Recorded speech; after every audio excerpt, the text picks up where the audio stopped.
시청자 여러분 안녕하십니까. 지금부터 전학현의 안보정리를 시작하겠습니다. 자, 이번 시간에는요, 우선 정대철 헌정회 회장이죠.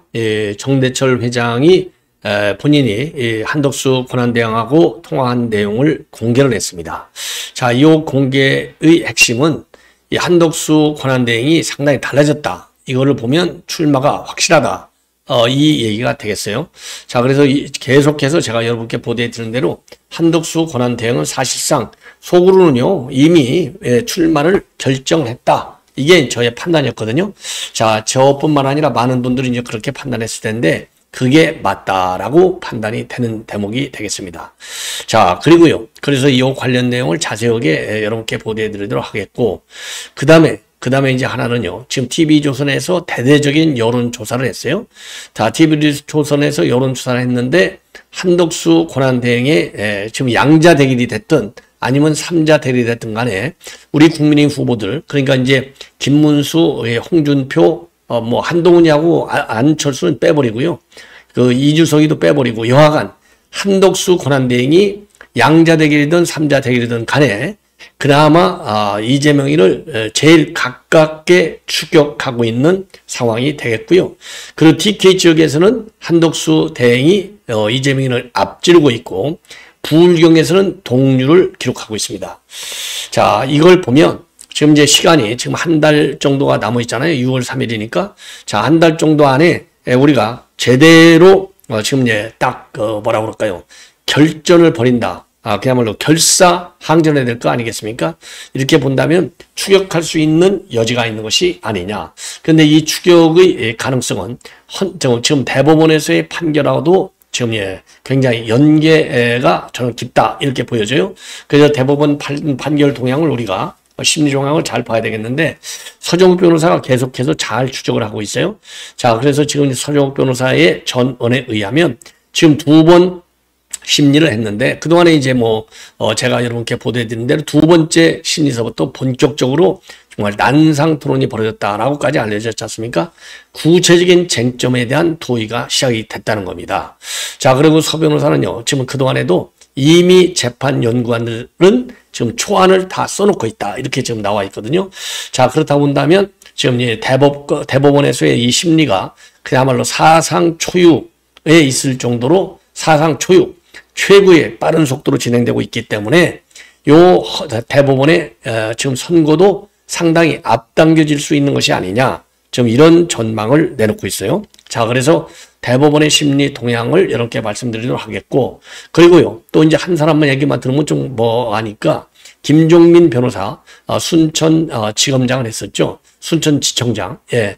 김종민 변호사 이제 검찰 출신인데, 김종민 변호사도 본래 이제 진보 쪽에서는 돌아섰어요.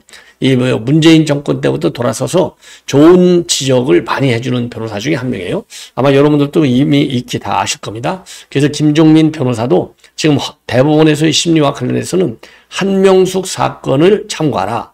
그래서 한명숙 사건도 1, 2심이 서로 유무죄가 달렸는데 결국은 유죄로 끝나버렸지 않습니까? 자, 그래서 지금 김종민 변호사의 의견도 상당히 중요하지 않나. 자, 그래서 김종민 변호사의 의견까지 여러분께 전해드리도록 하겠습니다. 자, 그러면 말이죠. 맨 먼저 여론조사 내용을 여러분께 전해드리겠습니다. 여론조사 내용. 이건 TV조선에서 조사한 내용인데요. 상당히 다양하게 지금 여론조사를 실시했어요. 자, 그래서 이 여론조사 내용을 여러분께 이제 말씀을 드리도록 하겠는데, 우선 양자 대결을 보면 이재명 경우 이제 한덕수가 제일 이제 관심사항이 될 텐데, 그러면 이제 홍준표하고 김문수겠죠. 자, 이재명하고 한덕수 대행하고 붙으면 48대 33. 제일 근접한 경쟁률이 되는 겁니다. 그리고 홍준표 후보하고는 48대 28. 그리고 김문수 후보하고는 49대 27입니다. 그리고 한동훈하고는 48대 23이 되고, 단일 후보로 안철수가 이제 나왔을 경우에는 48대 19. 그래서요, 지금 우리 국민의힘의 4명, 그리고 이제 한덕수 대행까지 합칠 경우에는 한덕수 대행이 제일 근접한 차로 추격을 하고 있는 그런 상황이다. 그래서 그러니까 15% 차이가 나요. 한덕수 후보하고는 15% 차이가 나는 겁니다. 제일 근접한 이런 거고요. 이준석이하고는 48대 12. 제일 쉬운 상대는 이준석이에요. 예, 그래서 48대 33으로 15. 다시 한번 말씀드리겠습니다. 양자 대결에서는 한덕수 대행이 48대 33으로 15% 차이가 나고요. 김문수 후보하고 했을 때는 49대 27로 22 차이가 나고, 홍준표하고 붙었을 때는 48대 28로 20 차이가 나는 겁니다. 그리고 한동훈은 48대 23으로 25 차이가 나는 겁니다. 그리고 안철수는 48대 19로 29 차이가 나요. 자, 그래서 제일 차이가 작게 나는 후보 순으로 한다면 한덕수가 제일 차이가 작고, 그 다음에 김문수, 그 다음에 홍준표, 그 다음에 한동훈, 그 다음에 안철수가 되겠습니다. 자, 그런데 이제 연령별로 분석을 해봤어요. 연령별로 분석을 했더니 20대 이하에서는 격차가 6%, 그리고 40대에서가 차이가 제일 많이 나요. 48. 20대에서 6% 차이만 보더라도 이번에 탄핵에 반대한 게 20대, 30대잖아요. 그러니까 탄핵에 반대한 세력이 지금 우리 여권 후보를 절대적으로 지지하는 요 양상을 보이고 있습니다. 그리고 TK 지역에서는 한덕수 지금 대행이 우위를 보이고 있고, 부울경에서는 39%로 동률을 기록하고 있습니다. 그리고 이제 호남 쪽에서는요, 이재명이가 역시 높죠. 81%를 지금 차지하고 있고요. 그리고 정권 교체를 위해서 야권 후보가 당선되는 응답이 51%, 그리고 정권 재창출을 위해서 기존 후보가 되어야 된다라는 응답이 38, 그래서 13%포인트 차이가 나고 있습니다. 예. 자, 그리고요, 이거는 참고적으로 케이스텔 리서치도 좀 좌편한 성향이 강한 데입니다. 자, 그리고요, 그래서 3자 가상 대결을 했을 경우에는 지금 어떻게 되느냐? 이준석이하고 이제 붙는 거죠. 자, 그런데 이거를 해보았더니 이준석이는요, 뭐 누구를 집어넣든지 간에 4%에서 6% 수준밖에 되지 않고, 요 이준석이 3자 조사할 때 보면요, 지지 후보가 없다는 응답이 굉장히 높아요. 22에서 34. 지지 후보가 없다는 게 부동층이잖아요. 그래서 부동층의 향배가 매우 주목이 된다, 이렇게 보여집니다. 자, 그래서요, 이렇게 이제 이준석이를 놓고 3자 대결을 벌였을 경우에는, 자, 이재명이하고 김문수는 47대 23. 그리고 이재명이하고 홍준표도 똑같이 47대 23. 그리고 이재명이하고 안철수도 이거는 47%는 똑같아요. 이 47대 13. 그리고 이재명과 한동훈이 붙으면 46대 18이 됩니다. 예. 자, 그리고요, 한덕수, 권한대행이 붙으면은 46대 27. 그러니까 19% 차이가 나고.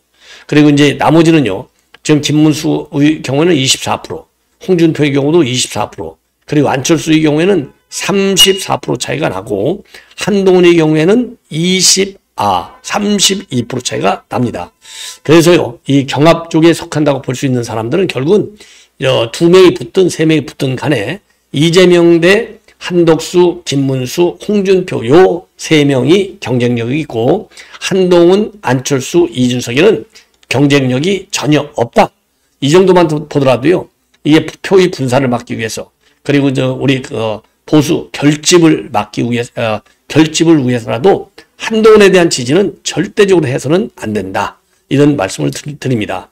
그래야만요, 지지 후보가 없다고 하는 부동층 22에서 34로 되어 있는데, 요 부동층이 결국 우리 우파 쪽으로 갈 수 있는 확률이 더 크지 않을까, 이렇게 생각이 듭니다. 자, 그래서 조금 전에도 말씀드린 대로 이 케이스텔 리서치에 의뢰해서 한 건데, 전화 면접 방식이에요. 이 케이스텔 리서치는요, 매주 목요일 날 그 여론조사가 나오는 NBS의 한 여론조사 기관이 되는 겁니다. 자, 그래서 목요일 날 나오는 NBS가 그래서 말이죠, 모든 여론조사 기관이 좌편향이 강한 데이고, 그리고 지금 전부 면접으로 조사하는 특성이 있습니다. 자, 그리고요, 또 하나, 3자 구도에서 양자 구도로 바뀔 때, 그러면 3자 구도로 해서 양자 구도로 바뀐다는 얘기는 뭐 이준석이가 없어진다는 얘기잖아요. 그럴 때는 격차가 2 내지 5% 정도 줄어드는데, 그래도 이재명이가 여전히 우위를 차지하고 있어요. 이재명이가 여전히 우위를 차지하고 있다.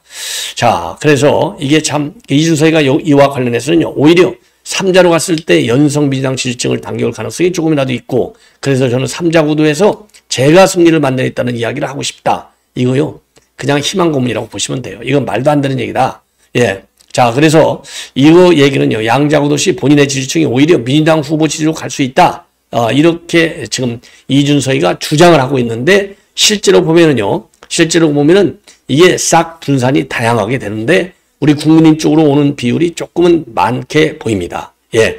그래서 요 3자구도에서 이준석이를 빼고서 양자로 붙을 경우에는요, 이재명의 지지율은 1 내지 2% 정도만 상승을 합니다. 그런데 국민의힘 후보 지지율은요, 4에서 6% 정도로 올라갑니다.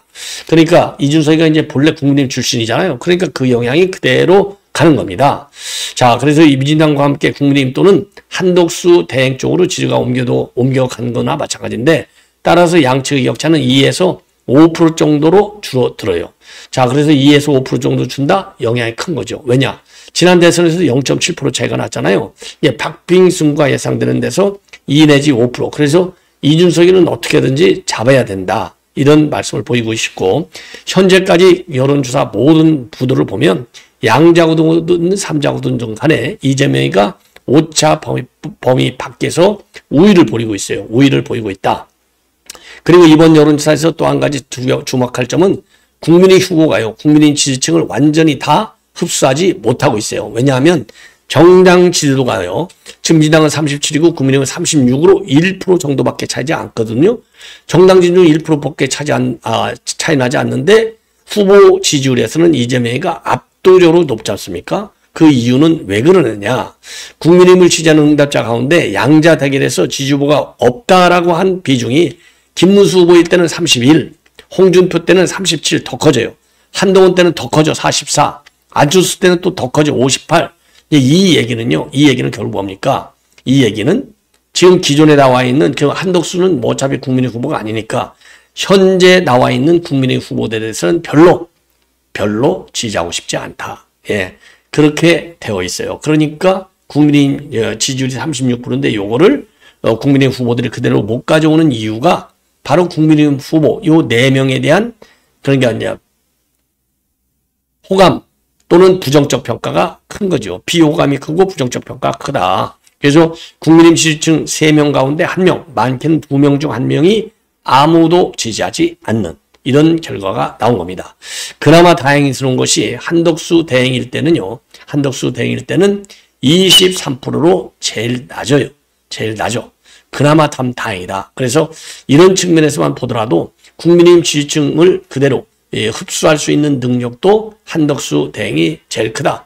그런 점에서도 한덕수 대행은 나오는 것이 그야말로 대한민국의 자유민주적 가치 그리고 시장경제를 지키기 위해서라도 한덕수 대행의 국민이 불러내는 한덕수 대행에 대한 소구력은 이 희망은 대단히 강하다. 이렇게 여론조사 지표를 보더라도 우리가 충분히 알 수 있다. 이런 점을 말씀을 드리고요.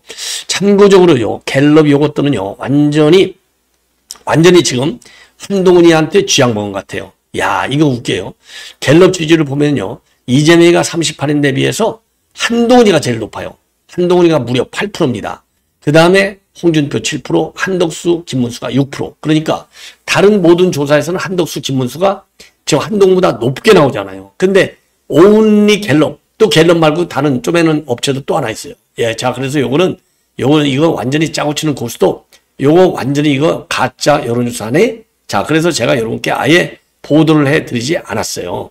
자, 그래서 심지어 말이죠, 무당층만 가지고 조사하는 여론조사 기관도 있어요. 에이스 리서치가 뉴시스 의뢰로 조사한 내용을 보면 무당층만 조사해요. 아니, 무당층만 조사하는데 이게 도대체 이게 말이나 되는 겁니까? 예. 아니, 무당층만 조사하는 게 말이나 되는 거냐고요. 무당층 조사하면요, 결국은 누가 제일 높게 나오냐? 여기서는요, 안철수가 또 제일 높게 나와요. 그러니까 갤럽에서는 한동훈이를 띄운이라고 제일 높게 나오고, 또 에이스 리서치 여기에서는 아예 까놓고 안철수를 1등으로 올리고, 자, 그래서요, 이 얘기는 우리 국민의힘의 전통 보수 이 후보의 지지율을 떨어뜨리려고 하는 의도적 왜곡된 여론조사가 아니냐, 이렇게 비판하지 않을 수 없는 겁니다. 자, 갤럽, 야, 이게 얼마나 이게 노골적으로 말이죠, 노골적으로 이렇게 조작된 여론조사를 하는 건지 알 수가 없네요. 예. 자, 그래서 요거를 이제 참고적으로만 말씀드리면, 자, 이제 이재명이가 38, 그리고 한동훈이가 8, 홍준표 7, 김문수 6, 이준석 2 이렇게 나오는 겁니다. 자, 그리고 이재명이는요, 지난주하고 똑같이 나와요. 그리고 이제 한동훈이는 2%나 오르고, 홍 후보는 동일하고, 그리고 한덕수 대행하고 김 후보는 1%를 떨어뜨려요. 이게 갤럽입니다. 이게 갤럽 그러니까 조작했다. 이런 의혹을 갖지 않을 수 없는 겁니다. 예, 여러분들 충분히 이해하실 수 있죠? 예. 자, 이 정도로 해서 지금 여론조사가 들쭉날쭉 하는데, 그나마 조선일보는 아무리 이제 케이스 스탯 리서치가 좀 좌성향이 강한다 하더라도 뭐 대놓고 조작은 못했겠죠. 예. 자, 이 정도로 하고, 그 다음에는요, 지금 한덕수 대행의 출마 여부와 관련해서 지금요, 이 모든 언론이 집중적으로 보도하고 있어요. 그래서 이제 중앙일보 단독 보도 내용을 보면은 지금 이제 정대철 헌정회 회장이 조만간 지금 회동할 예정으로 있다. 그래서 중앙일보에 제보한 바에 의하면요, 한덕수 대행이 오늘 아침에 전화를 걸어와서 주말이나 내주 초에 만났으면 좋겠다라는 의사를 전해왔다고 합니다. 그래서 한 대행 입장에서 볼 때 정대철 회장은요, 경기고 서울대 5년 선배예요. 그리고 곧 굉장히 가깝다고 합니다. 그래서 정대철 회장이 발표하는 그 언론 중앙일보에 얘기한 내용을 보면은 이번 통화에서, 오늘 아침 통화에서 대선 관계 언급은 없었지만은 이 한덕수 대행이 출마와 관련한 논의를 하려고 하는 그런 감을 받았다. 아니, 당연하죠. 지금 전화 왔다. 그것도 정대철 회장한테 이건 출마를 결심해놓고 마지막 의견을 묻는 것이 아니냐. 그래서 열흘 전에 본인이 대선 출마를 권유했을 때는요, 형님, 저 정치 못합니다. 이렇게 손사래를 쳤다는 거예요. 그런데 오늘은 먼저 전화를 걸어가지고, 형님, 얼굴 좀 봅시다. 주말이나 내일 초 만났으면 좋겠습니다. 요렇게까지 얘기를 했다는 겁니다. 그래서 요즘 한덕수 대행의 모습을 보니 정치에 조심스러웠던 그때와는 달리 마음이 바뀐 것 같다. 대선 출마로 마음을 굳힌 것 같다. 예, 그러면서 이 정대철 회장 얘기도요. 오늘 순직 의무 군경이 날 기념식이 있었잖아요. 여기에서 유가족을 껴안아 주는 모습까지 보였는데, 이걸 보면서 이거야말로 과거와 달라진 모습이다. 예. 그러면서요, 지금 이제 이 정대철 회장이 한덕수 대행한테 출마를 권유한 이유는 보수 후보 중에서 가장 지지세가 높고 또 대선 출마의 자격을 지닌 사람이기 때문에 출마를 권유했다. 자, 이렇게 밝히고 있습니다. 그리고 최근에 말이죠, 손학규 대표도 지금 한덕수 대행이야말로 출마하는 게 좋겠다. 이런 의견을 지금 내보인 바 있어요. 자, 그래서 결국은요, 그리고 이제 또 한덕수 대행이 최근에 주변에 뭐라고 얘기하고 있느냐, 내가 출마 요구를 회피만 할 수는 없지 않느냐, 이런 얘기까지 했다는 거 아니에요? 자, 이런 얘기를 보면 지금 그동안에 계속해서 나온 사말 사퇴 5초 출마설, 이게 맞는 것이고, 29일 날 이제 그 국무회의가 끝나고 나면 거기서 이 헌재법 개정안 이거를 갖다가 거부권을 행사하고 그 다음 날 사의를 표한다. 요 설이 제일 유력하고 실제로 그렇게 될 가능성이 매우 크다. 그러면요, 지금 한덕수 대행이 출마를 굳히는 데는요, 지금 대법원의 심리도 상당히 영향을 줬다. 이렇게 볼 수밖에 없잖아요. 여론이 제일 큰 영향을 줄 것이고, 예, 그리고 이제 대법 심리인데, 대법 심리를 보면 지금 이제 화요일하고 목요일 연속해서 2번이나 심의를 연 거, 이거는 매우 이례적이다. 사상 처음 있는 일이다. 지금 그렇게까지 나오고 있잖아요. 그래서 처음에는 이제 진행 절차 문제, 그리고 이제 큰 틀에서의 쟁점, 그리고 이제 목요일 어제죠. 목요일 어제 두 번째 기일에서는 아주 난상 토론이 있었다는 거죠. 그래서 재판연구관들이 분석해준 쟁점에 관해서 난상 토론을 벌였을 정도로 굉장히 격론을 벌이고 있다. 이런 지금 보도가 나오고 있고요. 자, 그러다 보니까 지금 내주에도요, 지금 선고 기일이라든가 또는 내주 준비 재판 기일, 이거는 아직 공표를 안 했어요. 공표를 안 했는데 전반적으로 언론 보도 동향을 보면 내주에도 2번 정도는 회의를 할 가능성이 있다. 그러면은요, 지금 4번씩이나 있거든요. 자, 그러면은 이제 친형 강제 입원했을 때는 한 번밖에 재판을 안 하고서 바로 한 달 후에 선고를 했어요. 자, 그렇기 때문에 지금 내주에 2번 연다. 그러면은 이달 말까지 총 4번 재판을 연구를 하고 그리고서 바로 선고로 들어가는 것이 아니냐. 그러면 선고라고 하는 것은 이번 사건은 그렇게 복잡한 사건이 아니기 때문에 선고 기일이 굉장히 빨라질 수 있다. 그래서 늦어도 5월 말 안에는 끝난다. 왜냐면은요, 지금 보도에 따르면은요, 지금 이제 재판연구관들한테 조희대가 뭘 시켰느냐? 지금 헌법 84조. 그러니까 진행되는 재판이 만약에 이재명의 용인간이 재수 없이 대통령이 당선될 경우에는 재판도 중단되느냐 안 되느냐. 이게 굉장히 중요한 또 관전 포인트잖아요. 이재명이는 아주 자신만만하게 재판은 당연히 중단된다. 이렇게 지금 여론몰이를 하고 있거든요. 여론몰이를 하고 있어요. 그런데 이것은 거짓말이에요. 이재명이가 입 열면 다 거짓말을 했지 않습니까? 지금 내 법조계의 전반적인 주류적 해석은 뭐냐? 헌법 84조에 대한 소추는 새로운 소추만을 금지할 뿐이지 이미 진행돼서 소추가 돼가지고 재판이 진행되고 있는 거. 이건 못 막는다. 이게 다수설이에요. 근데 이재명의 요인간이 거짓말하고 있어요.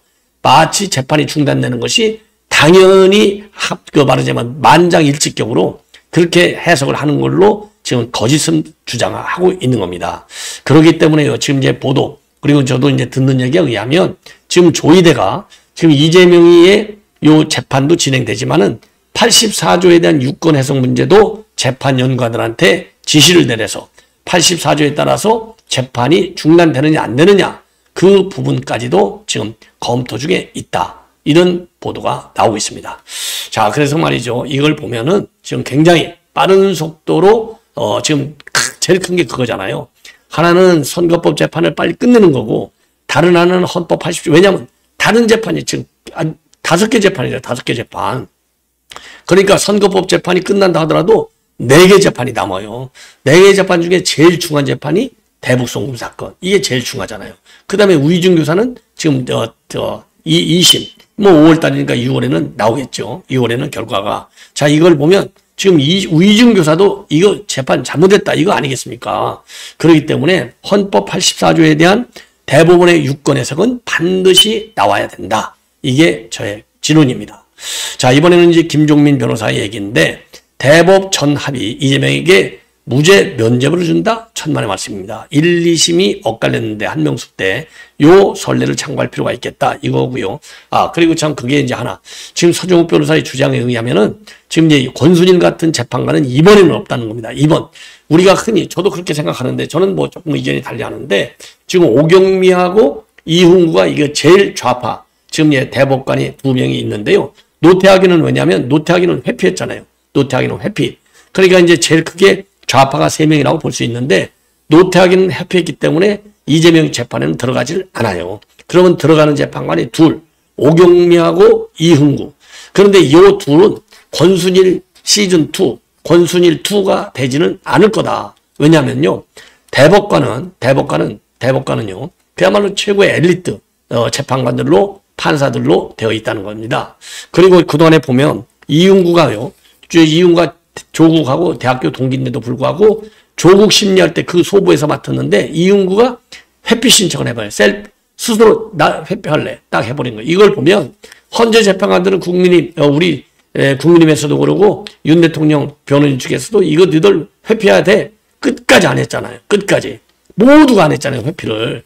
다 재판에 참여했잖아요. 다. 그래서 기어이 인용을 했지 않습니까? 그런데 대법관들의 경우는 이흥구, 조국하고 동기 동창이고 굉장히 친한데도 불구하고 회피를 했고요.